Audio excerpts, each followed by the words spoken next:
দুপুরবেলা বিরিয়ানি খেয়ে যা জোরদার ঘুমিয়ে পড়েছিলাম, ঘুম থেকে উঠেই খেয়াল পড়ে যে সন্ধে হয়ে গেছে না রাত হয়ে গেছে কে জানে।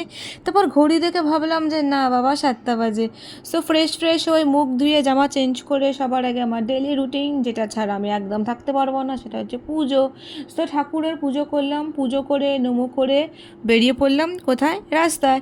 সারাদিন তো ঘরে বসেই থাকি, বকবাস লাগছিল, তো ভাবলাম ভগবানের দর্শন হলো, ভগবানের পুজো পুজো করে রাস্তায় বেরিয়ে যাই।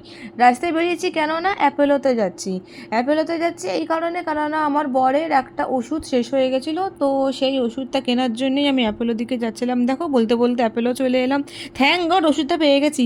ওষুধটা কিনে খুব খিদে পাচ্ছিলো, তা ভাবলাম একটুখানি ফুচকা খাই ঝাল ঝাল করে। কাকুকে বললাম খুব বেশি করে ঝাল দেবে।